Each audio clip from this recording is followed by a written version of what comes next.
Se os audiolivros deste canal contribuíram de alguma forma para a sua vida, considere apoiar nosso trabalho com uma doação. Sua contribuição é essencial para que possamos continuar produzindo e compartilhando conteúdo de qualidade. O link para a doação via Pix está disponível na descrição. Obrigado. Capítulo 56. Algo errado. Uma batida suave soou no poste do lado de fora da tenda de Egwene.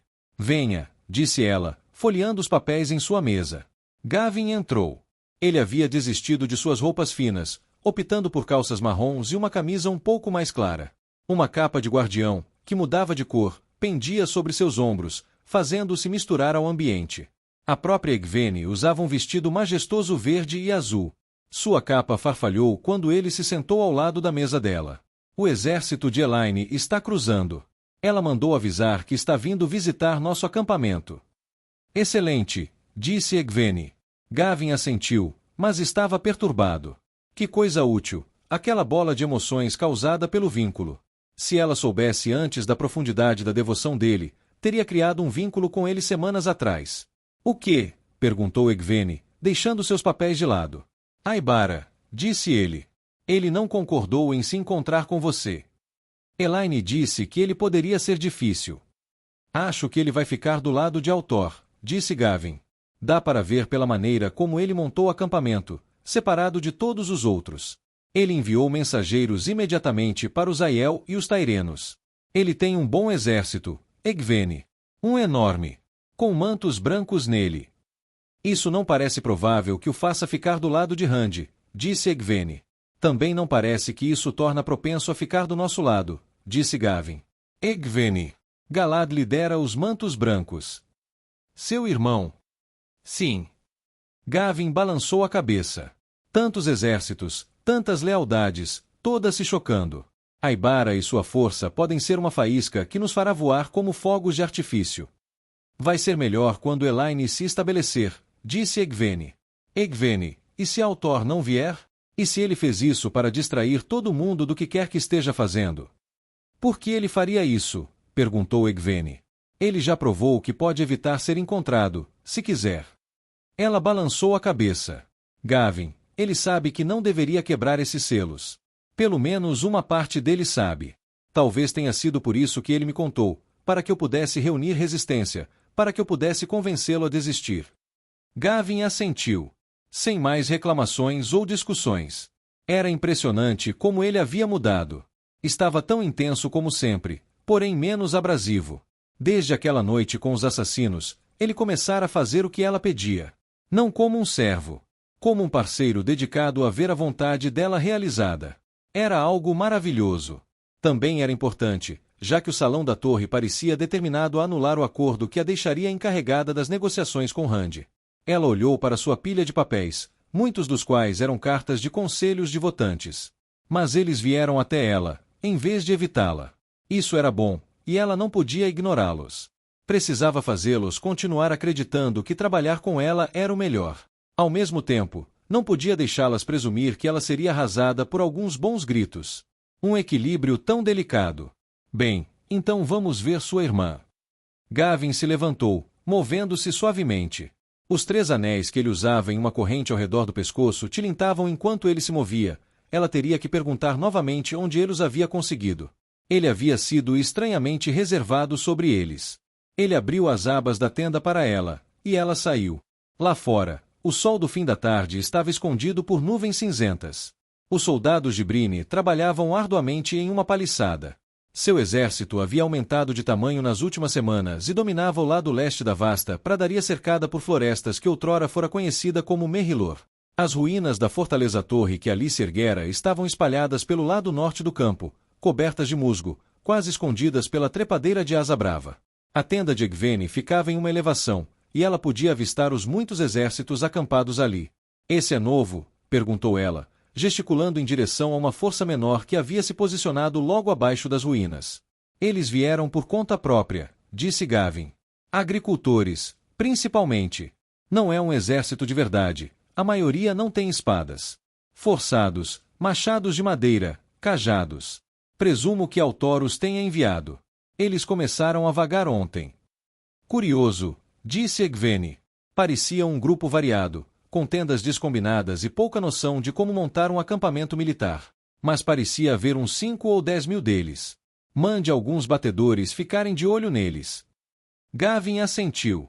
Egwene se virou e notou uma procissão passando por vários portões próximos, montando acampamento. O leão de Andor voava alto acima deles e os soldados marchavam em fileiras ordenadas. Uma procissão em vermelho e branco os havia deixado e marchava em direção ao acampamento de Egwene, com a bandeira da rainha tremulando acima deles. Gavin acompanhou Egwene pela grama amarelada para encontrar Elayne. A rainha andoriana certamente havia demorado. Faltava apenas 1 hora para a hora especificada por Rand. Mesmo assim, ela viera, assim como outros. Aiel acompanhará Darlin de Tyr, e sua persuasão fora suficiente para trazer um grande contingente de Lianos, que acampavam no lado oeste da grama. Os cairienos agora pertenciam a Elayne, segundo relatos, e estavam chegando com os andoranos e um grande número de homens do bando da Mão Vermelha. Egwene enviará uma oferta, e uma mulher para oferecer viagem, ao rei Roedran de Murande, mas não tinha certeza se ele viria. Mesmo sem ele, porém, um número considerável de nações do mundo estava representado ali, principalmente porque as bandeiras de Gealdan e Mayene podiam ser vistas entre os exércitos de Perrin. Ela teria que contatar seus 2 governantes e ver se conseguia convencê-los a aceitar sua opinião. Mas mesmo que não conseguisse, certamente o que ela havia reunido seria suficiente para convencer Rand a mudar seus planos. A luz enviada bastava. Ela não queria pensar no que aconteceria se ele a forçasse a agir. Ela caminhou pelo caminho, acenando de volta para as irmãs que assentiam e para as aceitas que faziam reverências, para os soldados que saudavam e para os servos que se curvavam. Rand. Não pode ser, disse Gavin de repente, paralisado. Gavin, disse ela, franzindo a testa. Você está... Ele saiu correndo pela colina coberta de mato. Egwene o observava com insatisfação. Ele ainda tinha um lado impulsivo. Por que ele estava tão chateado, de repente? Não era preocupação, ela podia sentir isso. Era confusão. Ela correu atrás dele com toda a velocidade que o decoro permitia. O enviado de Elayne havia parado na grama seca. Gavin estava de joelhos ali, diante de alguém.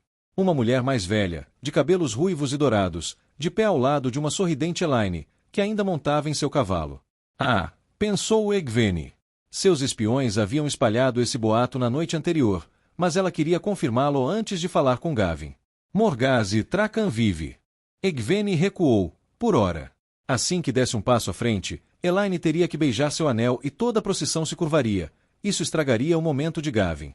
Enquanto esperava, as nuvens acima dela se dissipavam. De repente, eles se separaram, as nuvens escuras de tempestade recuando.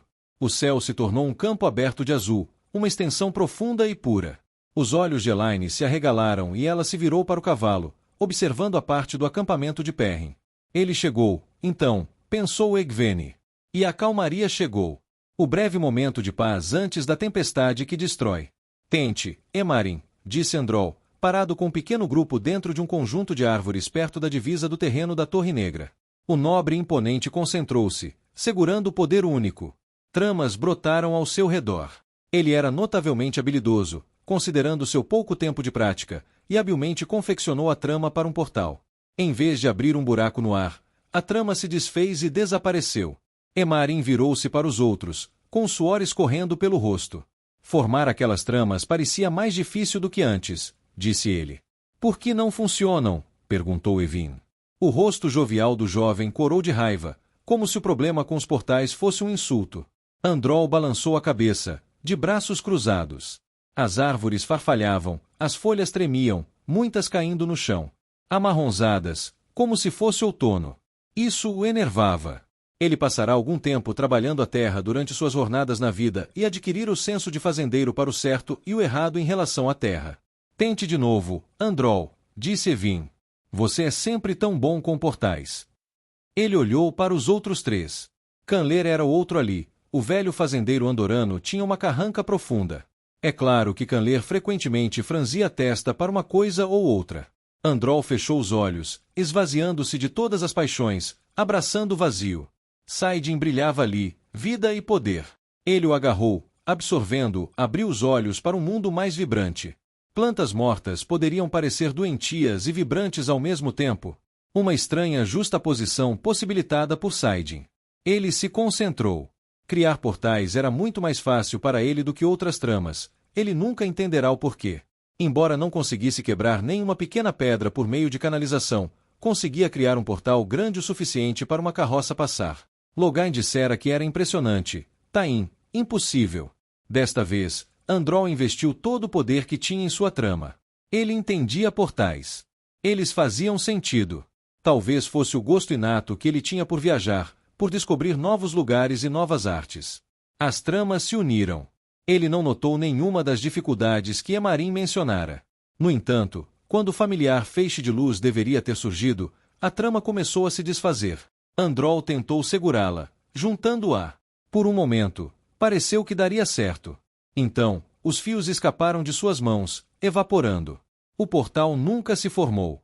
Todas as outras tramas que experimentei funcionam, disse Evin, criando um globo de luz. Todas elas. Apenas portais, disse Canler com um grunhido. É como, disse Emarim. É como se algo quisesse nos manter aqui, na Torre Negra. Experimentem em outros lugares dentro do perímetro, disse Androl. Mas tentem não deixar nenhum dos seguidores de Tain ver o que estão fazendo. Finjam estar inspecionando, como Tain ordenou. Os homens assentiram, os três caminhando em direção ao leste. Androl deixou a clareira. Norley estava parado à beira da estrada, procurando por ele. O homem baixo e de cintura grossa, cairieno, acenou e se aproximou. Androl o encontrou no meio do caminho. Norley tinha um sorriso aberto e convidativo. Ninguém jamais suspeitou que ele os espionasse, algo que Androl fizera bom uso. Você falou com Mesar? Androl perguntou. Claro, respondeu Norley. Compartilhei um almoço com ele. Norley acenou para Mishraeli enquanto passavam por ele supervisionando um grupo de soldados praticando suas tecelagens. O homem de cabelos dourados se virou com desdém. E? Androl perguntou, tenso. Não é bem o Mesar, disse Norley. Ah, tem o rosto do Mesar, sem dúvida. Mas não é ele. Consigo ver nos olhos dele. O problema é que, seja lá o que for, tem as memórias do Mesar. Fala como ele. Mas o sorriso está errado. Todo errado. Androl estremeceu. Tem que ser ele, Norley. Não é. Eu te prometo. Mas. Simplesmente não é, disse o homem corpulento. Androl respirou fundo. Quando Mesar retornou alguns dias antes, explicando que Logain estava bem e que tudo se resolveria em breve com Tain, Androl começara a ter esperanças de que houvesse uma saída para aquela confusão. Mas algo parecia estranho com o homem. Além disso, o Emiael havia feito um grande espetáculo ao aceitar Mesar como um Ashaman completo. O dragão o havia criado. E agora Mesar, antes ferozmente leal a Logain, passava seu tempo com Coteren e os outros lacaios de Tain. Isso está ficando ruim, Androl, disse Norley suavemente, sorrindo e acenando para outro grupo de homens praticantes. Eu diria que é hora de irmos embora daqui, seja contra ou não. Nós nunca passaríamos por aqueles postos de guarda, disse Androl. Tain nem deixa aquelas Aes Sedai saírem. Você ouviu o ataque que aquela gordinha deu nos portões outro dia. Tain dobra a guarda à noite, e os portões não funcionam. Bem, temos que fazer alguma coisa, não é? Quer dizer, e se eles pegarem o Logain? E depois? Eu, não sei. Vá falar com os outros que são leais a Logain. Vou nos mudar para um alojamento compartilhado. Eles e suas famílias. Diremos ao Emiael que queremos dar mais espaço para seus novos recrutas. Depois, colocaremos um guarda à noite. Isso vai ser um pouco óbvio. A divisão já é óbvia, disse Androl. Vá lá e faça. Claro. Mas o que você vai fazer? Androl respirou fundo. Vou encontrar alguns aliados. Norley seguiu para a esquerda, mas Androl continuou pela trilha, atravessando a vila. Parecia que cada vez menos pessoas demonstravam respeito por ele ultimamente. Ou tinham medo de fazê-lo, ou tinham se juntado a Tain. Grupos de homens de casacos pretos o observavam, de braços cruzados. Androl tentou não sentir frio. Enquanto caminhava, notou Mesar, cabelos grisalhos nas laterais, pele cor de cobre domani, parado com um grupo de lacaios. O homem sorriu para ele. Mesar nunca fora alguém que sorrisse com facilidade. Androl acenou com a cabeça, encontrando seus olhos. E ele viu o que Norley vira. Algo estava profundamente errado, algo não exatamente vivo dentro daqueles olhos. Não parecia ser um homem, mas uma paródia de um. Uma sombra enfiada dentro de pele humana. Que a luz nos ajude a todos, pensou Androl, passando apressadamente. Ele seguiu para o lado sul da vila, até um conjunto de pequenas cabanas com paredes de madeira branca desbotada e telhados de palha que precisavam ser substituídos. Androl hesitou do lado de fora. O que ele estava fazendo? Era ali que as mulheres da Aja Vermelha estavam hospedadas. Elas disseram que tinham vindo para criar um vínculo com Asha'men, mas ainda não tinham feito isso. Era obviamente algum tipo de ardil. Talvez tivessem vindo ali para tentar encontrar uma maneira de apaziguar todo o grupo. Mas se fosse esse o caso, pelo menos ele podia contar com eles para não ficarem do lado de Tain.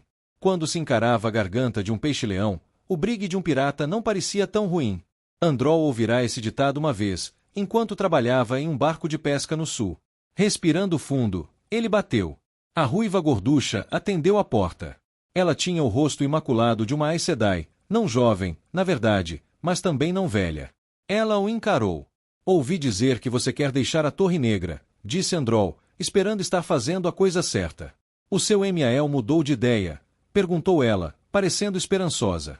Ela até sorriu. Uma atitude rara para uma Aes Sedai. Não, disse Androl, até onde eu sei, ele ainda proíbe você de sair. Ela franziu a testa. Então. Androl baixou a voz. Você não é a única que gostaria de deixar este lugar, Aes Sedai. Ela olhou para ele, com o rosto perfeitamente calmo. Ela não confia em mim, pensou ele. Estranho como a mera ausência de emoção podia, por si só, transmitir significado. Desesperado, ele deu um passo à frente e apoiou a mão no batente da porta. Há algo errado neste lugar. Algo pior do que você imagina. Antigamente, homens e mulheres que trabalhavam o poder lutavam juntos. Eles eram mais fortes por isso. Por favor, me ouça. Ela ficou parada por mais um momento e então abriu a porta. Entre, rápido. Tama, a mulher com quem divido esta cabana, está fora. Precisamos terminar antes que ela volte.